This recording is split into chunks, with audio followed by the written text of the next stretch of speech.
데살로니가 전서 말씀을 봉독해 드렸습니다. 데살로니가는 그 당시에 마게도냐 지방, 지금의 그리스라고 하는 나라에 있는 항구 도시입니다. 바울은 2차 전도 여행 때 그곳에 가서 복음을 전했고요. 거기 믿는 사람들이 생겨나서 교회가 시작이 됐습니다. 바울은 그 데살로니가 교회에 대해서 이런 마음을 갖고 있다고 말하는데, 오늘 2절을 보시면 여러분 모두를 두고 언제나 하나님께 감사를 드립니다. 우리는 기도할 때에 여러분을 기억하고 있습니다 라고 말합니다. 데살로니가 교인들이 열심히 주님을 섬기며 믿음 안에 살려고 하는 것을 기억하면서 나는 늘 감사하고 있다, 그렇게 말하고요. 늘 여러분을 기억하며 나는 기도할 것입니다 라고 말합니다. 제가 지난주 칼럼에 썼던 것처럼 제가 다음 주일 26일까지 사역을 하고 그 주간에 이사를 가게 됩니다. 근데 제가 이번 주간 한 주간이 또 치료 주간이라서 제가 26일에는 좀 설교를 하기가 좀 어려워서 오늘이 제가 우리 교회에서의 마지막 주일 설교입니다. 이제 사역을 내려놓고 교회를 떠나면서 우리 교회를 향한 저의 마음도 이 데살로니가 교회를 향한 바울의 마음과 같다는 생각을 갖게 됐습니다. 연약한 저를 위해서 늘 기도해 주시고 또 사랑해 주시고 협력해 주셨던 여러분의 그 은혜를 제가 잊지 않고요, 그 은혜를 기억하며 살아갈 것입니다. 그리고 저는 교회를 떠나지만 여러분을 기억하면서 늘 여러분을 위해 기도할 것입니다. 여러분도 이 연약한 종을 기억하시고 저와 저희 가족을 위해서 기도해 주시기를 간절히 부탁을 드립니다. 지금까지도 제가 어려운 시간을 여러분의 기도의 힘으로 잘 견뎌냈는데, 제가 다시 기도의 힘으로 다시 힘든 시간을 이겨낼 수 있도록 여러분이 기도해 주시기를 간절히 소망합니다. 우리가 전에 고린도전서 13장 말씀을 통해서 몇 주간 은혜를 나눈 적이 있는데, 고린도전서 13장 13절 말씀은 이렇게 말씀합니다. 우리 함께 봉독합니다.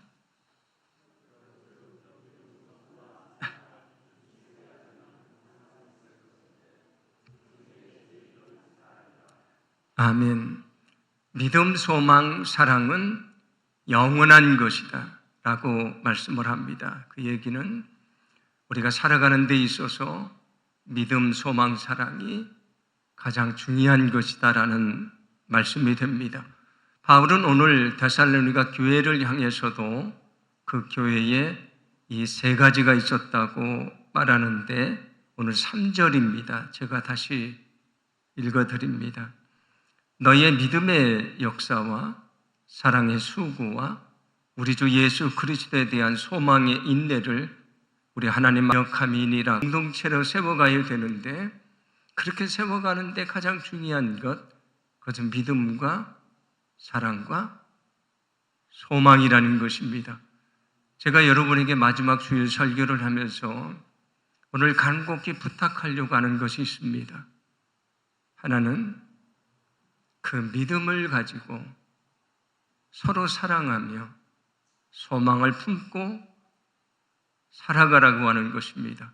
또 하나 부탁 말씀은 우리 교회가 하나님이 원하시는 믿음의 공동체가 되기 위해서 여러분들이 믿음과 사랑과 소망으로 하나님이 원하시는 교회를 세워가라고 하는 것입니다. 여러분, 늘 마음속에 믿음과 사랑과 소망을 품고요, 우리 교회를 정말 하나님이 원하시는 믿음의 공동체를 세워가는 거룩한 삶이 되기를 간절히 소망합니다. 예수님이 이렇게 말씀하신 적이 있습니다. 마태복음 7장 21절인데 우리 함께 봉독합니다. 나더러 주여 주여 하는 자마다 다 천국에 들어갈 것이 아니요 다만 하늘에 계신 내 아버지의 뜻대로 행하는 자라야 들어가리라. 아멘. 주여 주여 하는 사람이 천국에 들어가는 것이 아니고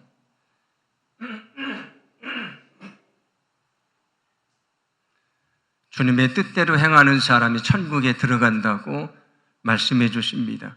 우리가 하나님과 예수님을 주님이라고 말합니다. 주님이라고 말할 때 주자는 주인 주자라고 말씀을 드렸습니다. 그러니까 우리의 주인이시라는 고백이지 않습니까?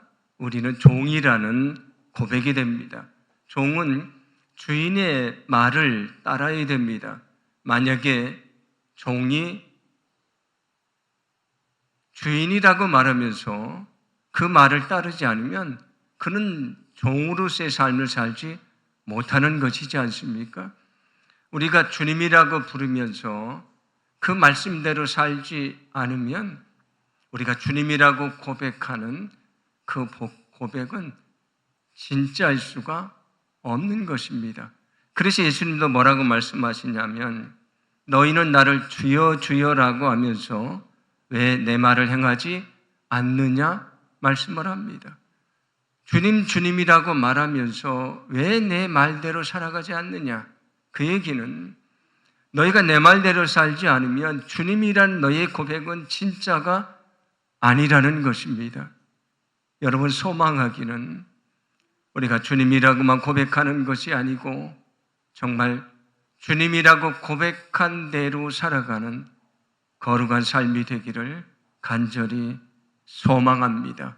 성경도 우리에게 말씀을 합니다. 야고보서 2장 26절을 보시면 영혼 없는 몸이 죽은 것 같이 행함이 없는 믿음은 죽은 것이라고 말씀을 합니다. 행함이 없는 믿음은 죽은 것입니다. 우리가 믿음을 고백하지만 믿음대로 살아가지 않으면 나의 믿음의 고백은 진실이 아닙니다. 우리가 정말 믿음대로 고백하고 그 믿음대로 살아가야 내 믿음이 진짜라는 말씀이 됩니다. 우리가 어떻게 구원을 받습니까? 예수님이 저 십자가에서 나를 위해 죽으셨다는 사실을 믿으면 누구나 구원을 받습니다. 하나님은 그 믿는 것 이외에 어떤 행위도 우리에게 요구하지 않으십니다. 그 믿음만 가지면 누구나 구원받습니다. 그런데 중요한 것은 우리는 믿음으로 구원받지만 주님 앞에 서는 그날은 주님이 나의 행위를 보고 내 믿음을 판단하십니다. 왜 그렇습니까? 내 믿음은 행위로 나타나게 되어 있기 때문입니다. 행위로 나타나지 않는 믿음은 진짜가 아닙니다. 그것은 온전한 믿음이 아닙니다. 그래서 마태복음 25장을 보시면 예수님이 아주 중요한 천국에 대한 비유를 들려주시는데 그들이 천국에 들어가는가 들어가지 못하느냐를 뭐로 판단하냐면 믿음의 고백을 보고 판단하는 것이 아닙니다. 그들이 천국 문을 두드리면서 주여 주여 문을 열어달라고 말하지만 그 천국 문은 열리지 않습니다. 그들이 천국에 들어가는데 무엇으로 판단하느냐? 그들의 행위로 판단합니다.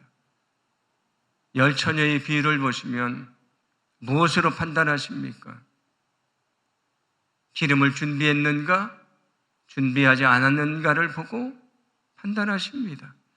달란트 비유를 보시면 달란트를 가지고 일을 했느냐 그렇지 않았느냐를 보고 판단하십니다. 염소와 양쪽을 나누는 비유를 보시면 지극히 작은 자에게 사랑을 베풀었느냐 그렇지 않느냐를 보고 그의 믿음을 판단하시고 너는 천국에 들어가고 너는 영벌에 처해질 것이라고 말씀을 하십니다. 우리는 분명히 예수님의 십자가를 믿음으로 구원받지만 왜 예수님이 마지막 그 시간에 우리의 행위로 판단하십니까? 믿음은 행위로 나타나게 되어 있기 때문입니다. 행위로 증명되지 않는 믿음, 행위로 나타나지 않는 믿음은 진짜가 아닙니다. 그래서 여러분에게 간곡히 부탁을 드립니다. 여러분이 주님이라고 고백한 대로 여러분의 믿음대로 살아가시기 바랍니다. 여러분 믿음대로 살아가시기를 간절히 부탁을 드립니다. 만약에 믿음대로 살지 않으면 내 믿음은 진짜가 아닙니다. 그것만이 아닙니다. 믿음대로 살지 않으면 주님을 부끄럽게 하고요. 주님을 부끄럽게만 하는 것이 아니고 우리는 주님을 배반하게 됩니다. 어리석게도 많은 그리스도인들이 주님을 배반하며 살면서도 주님을 배반한다는 것을 모르며 살아갑니다. 그가 어리석은 사람입니다. 매 현대 교회가 세상의 능력을 발휘하지 못하고요. 왜 세상의 근심거리가 됐습니다? 왜 됐습니까? 이유는 단 하나입니다. 믿음대로 살지 않기 때문입니다. 목회자는 설교한 대로 살지 않습니다. 성도들은 신앙을 고백한 대로 그리고 기도한 대로 살지 않습니다. 교만을 버렸다고 말하지만 여전히 교만한 마음을 가지고 살아갑니다. 정직을 말하지만 정직하지 않습니다. 자기를 부인했다고 말하지만 여전히 자기 욕심대로 살아갑니다. 사랑을 말하지만 교회 안에서도 사랑하지 못합니다. 어느 교인이 교회를 떠나면서 제게 하신 말씀입니다. 목사님, 때로는 교회가 세상보다 사랑이 더 없다고 느낄 때가 너무나 많습니다. 사랑을 말하지만 사랑하며 살지 않습니다. 믿음대로 살아가야 됩니다. 믿음대로 살지 않으면 나의 믿음은 진짜가 아니고요. 나의 고백도 진짜가 아닙니다. 마지막 주님 앞에 이르러서 주여 주여 문을 두드리며 아무리 애를 써도 천국 문은 열리지 않습니다. 제가 전에도 말씀드렸지만 과거에는 그 사람 어때?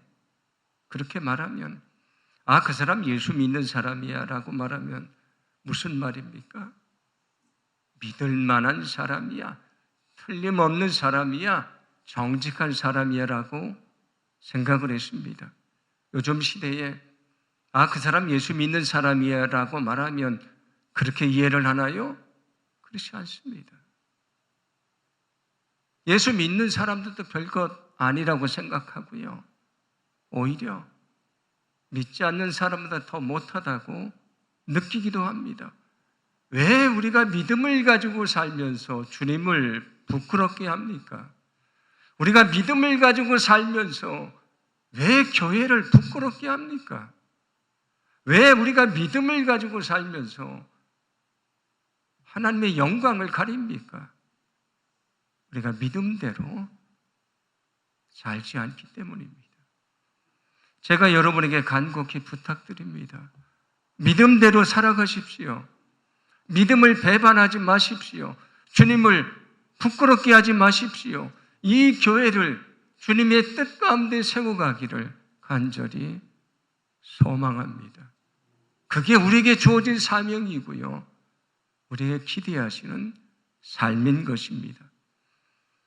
기독교를 사랑의 종교라고 말합니다. 왜냐하면 하나님은 나를 구원하시기 위해서 하나밖에 없는 외아들을 저 십자가에 내어 주셨습니다. 예수님은 나를 위해 십자가에 몸을 맡기시고 다 지키시고 거기서 죽으셨습니다. 하나님은 사랑으로 구원을 시작하셨고 사랑으로 구원을 완성하셨습니다. 그래서 사랑을 빼놓고는 기독교를 말할 수가 없습니다. 마찬가지로 성도들의 삶에 저 사랑을 빼놓고는 믿음을 말할 수가 없는 것입니다. 그래서 예수님도 이렇게 말씀하십니다. 요한복음 13장 34절인데 함께 봉독합니다. 새 계명을 너희에게 주노니 서로 사랑하라. 내가 너희를 사랑한 것 같이 너희도 서로 사랑하라. 아멘. 하나님의 말씀을 하나로 요약해서 뭐라고 말씀합니까? 내가 너희를 사랑한 것처럼 너희도 사랑해라. 주님이 우리를 어떻게 사랑하셨습니까? 저 십자가에 달리셔서 몸도 내주시고 그 피와 물도 다 쏟으시고 나를 위해 자신을 다 주시면서 사랑해 주셨습니다. 성경 말씀을 보면 내가 하나님과 원수 됐을 때 나를 위해 죽으셨습니다. 원수를 위해 죽는 것이 예수님의 사랑입니다. 우리는 사랑을 말합니다. 그런데 이렇게 말합니다. 내가 사랑할 수 있는 사람만 사랑할 수 있습니다. 내가 사랑할 수 없는 사람은 나는 사랑할 수 없습니다. 그런데 그렇게 생각하고 그렇게 사랑하면 그 주님이 원하시는 사랑이 아닙니다. 주님이 뭐라고 말씀하셨습니까? 그런 선택적인 사랑은 이방인들도 그 당시 죄인이라고 사람들이 비난하던 세리들도 안다고 말씀하십니다. 너희는 원수를 사랑해라. 그를 용서해라. 그를 위해 기도해 줘라. 그를 대접하라고 말씀하십니다. 그게 주님의 사랑입니다. 근데 주님은 어떻게 하셨다고요? 원수를 위해 죽으셨습니다. 그게 주님의 사랑입니다. 만약에 나는 주님처럼 사랑할 수 없습니다라고 말하면 여러분이 나를 주님을 사랑한다고 하는 고백은 진짜일 수가 없습니다. 오늘 데살로니가 교회는 그 사랑이 있었습니다. 여러분 서로 사랑하며 살아가기를 간절히 소망합니다. 그게 주님의 간절한 부탁입니다. 그리고 이 교회에서 사역을 내려놓으며 여러분에게 들려주는 이 병들고 연약하고 보잘것없는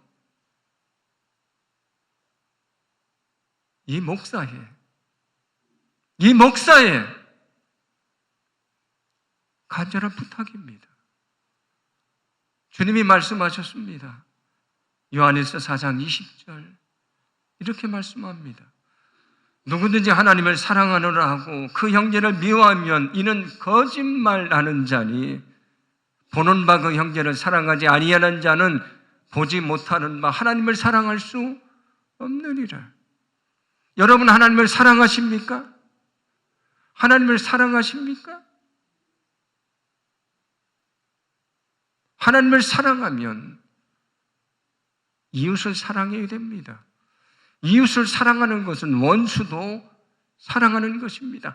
그렇게 사랑하지 않으면 하나님을 사랑한다는 나의 고백은 거짓입니다. 나의 믿음은 진짜가 아닙니다. 여러분의 믿음이 사랑으로 증명되기를 간절히 소망합니다. 우리 교회가 그런 사랑의 공동체가 되기를 간절히 원합니다. 우리 교회가 사랑으로 소문나는 교회가 되기를 간절히 원합니다. 우리 교회가 큰 건물로 소문나는 게 아니고요. 좋은 프로그램으로 소문나는 것이 아니고 넉넉한 재정으로 소문나는 것이 아니고 사랑으로 소문나는 축복의 교회가 되기를 간절히 소망합니다. 데살로니가 교회는 소망의 인내를 가지고 있었습니다. 그들이 인내할 수 있었던 것은 소망이 있었기 때문입니다. 그런데 어떻게 소망을 갖게 됐습니까? 예수님이 십자가에서 죽으셨지만 다시 살아나셨기 때문에 소망을 우리가 품게 됐습니다. 여러분, 오늘 데살로니가 교회처럼 여러분의 소망을 가지고 인내하며 사시기를 바랍니다. 여러분, 소망을 잃지 마시기를 바랍니다. 우리가 여전히 소망을 품을 수 있는 것은 가장 큰 절망이었던 십자가를 딛고 예수님이 살아나셨기 때문입니다. 그래서 우리가 소망을 품고 인내하며 살 수 있습니다. 심지어 나에게 죽음의 시간이 찾아와도 인내할 수 있는 이유는, 소망을 가질 수 있는 이유는, 내가 지금 죽어도 천국에 가고요, 내가 저 땅에 묻히지만 주님이 오시는 그날 내가 다시 살아날 것을 믿기 때문입니다. 여러분, 예수님의 십자가와 부활을 통해 보여주신 그 소망을 품고 살아가시기 바랍니다. 인생이 쉽지 않습니다. 우리 계획대로 되지 않습니다. 눈물 나는 시간 많고요, 우리가 좌절하며 엎드리는 시간이 너무나 많습니다. 그러나 소망을 품을 때에 인내할 수 있고요, 그리고 인내할 때에 하나님의 놀라운 복을 누릴 수 있습니다. 그래서 성경은 말씀해 줍니다. 로마서 8장 18절인데 함께 봉독합니다. 생각하건대 현재의 고난은 장차 우리에게 나타날 영광과 비교할 수 없도다. 아멘. 현재의 고난은 장차 나타날 영광과 비교할 수 없도다. 예수님이 십자가 달리시는 처절한 고난, 얼마나 큰 고난입니까?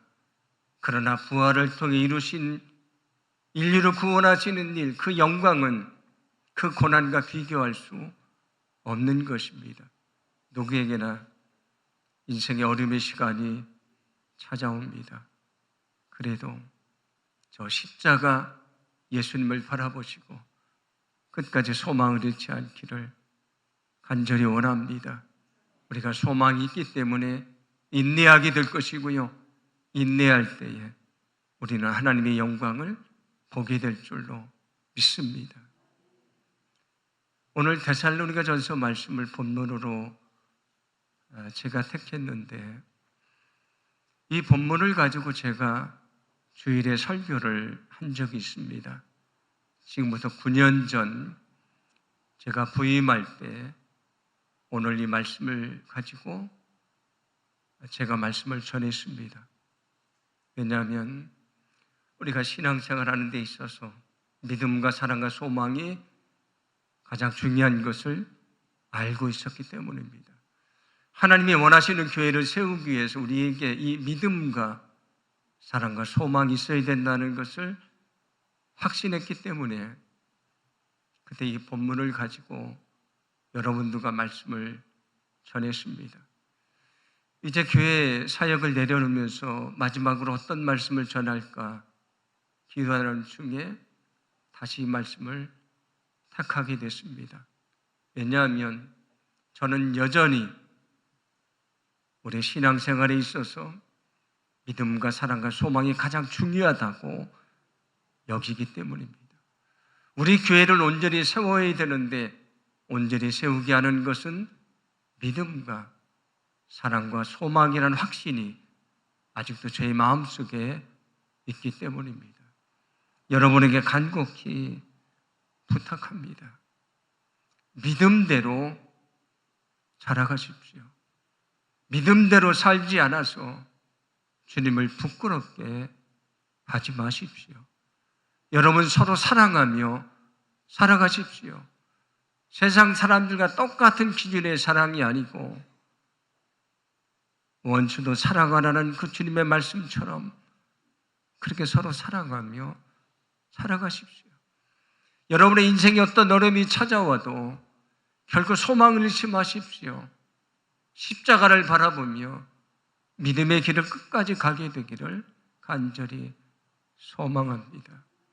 그리고 주님 안에 정말 하나가 돼서 믿음으로, 사랑으로, 소망으로 주님이 원하시는 믿음의 공동체를 세워가게 되기를 간절히 원합니다.